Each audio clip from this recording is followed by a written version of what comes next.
akan bisa menolong. Yang kedua, Imam Ahmad bin Hambal menambahkan syaratnya anaknya harus sudah diakekoi. Ini Imam Ahmad bin Hambal. Meskipun satu akidah, tapi kok anaknya dulu nggak diakekoi, berat mengeluarkan uang 3 juta untuk akekoi anaknya, tapi sangat ringan ngangsur motor 3 juta per bulan. Nah ini nggak bisa mendapatkan syafaat. Dalilnya kullu gulamin murtahanun bi aqiqatihi. Anak yang baru lahir itu tergadekan dengan akikahnya. Imam Ahmad bin Hambal memahami hadis ini, arti tergadekan bisa tidaknya anak ini nanti kelak di akhirat ketika anaknya soleh, tergolong ulama yang bisa memberikan syafaat kepada orang tuanya, tergantung diakekoi enggak dulu di dunia sama orang tuanya. Banyak yang belum mengakekoi anaknya, akekoi enggak punya uang hutang. Kalau saya begitu, kan enggak bagus itu. Wong ngambil HP berani hutang kok akekoi enggak berani hutang. Harusnya diteruskan. Kalau hutang enggak bagus, cuma permasalahannya berani hutang untuk beli HP gitu loh. Kalau memang benar-benar enggak berani hutang, yang nunggu kalau ada dan mampu. Wong itu sunnah, benar.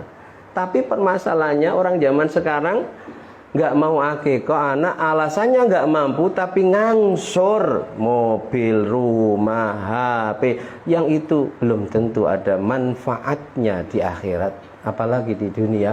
Itu berani, ya. Ngapain sampai direwangi utang wong perkara sunnah?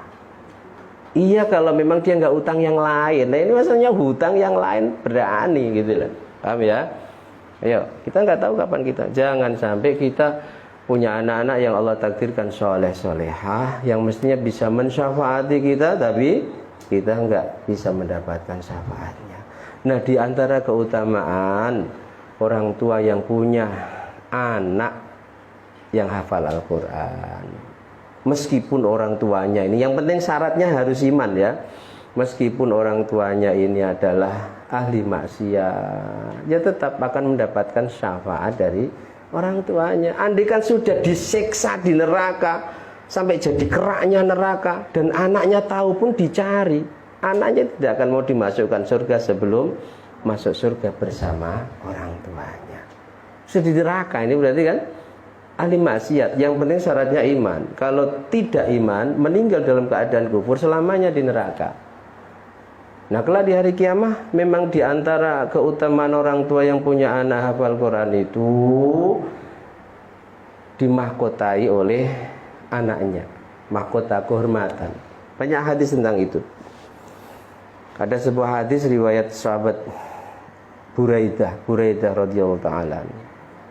Itu Rasul katakan, man qara'al Qur'an wa ta'allama wa 'amila bihi. Barang siapa yang belajar Al-Qur'an, dia mau membacanya, lalu dia mau mengamalkan isinya, albasa walidahu yaumal qiyamah.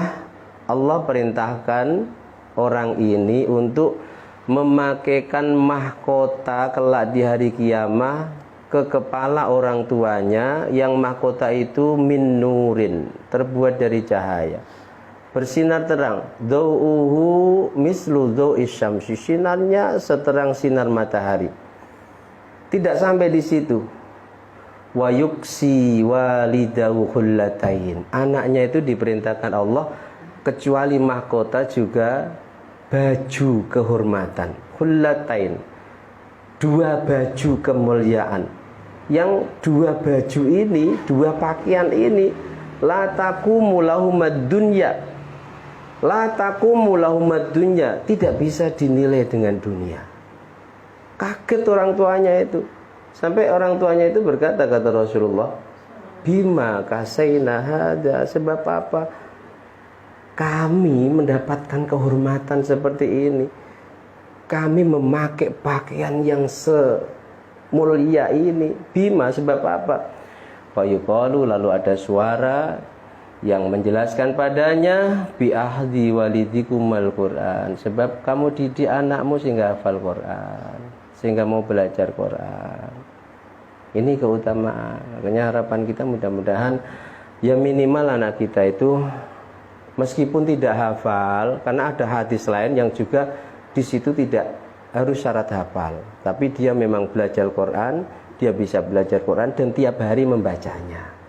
Itu juga termasuk anak yang kelak di hari kiamat bisa mengangkat derajat orang tuanya di depan manusia. Manusia di hari kiamat memakaikan mahkota yang bersinar dan pakaian yang la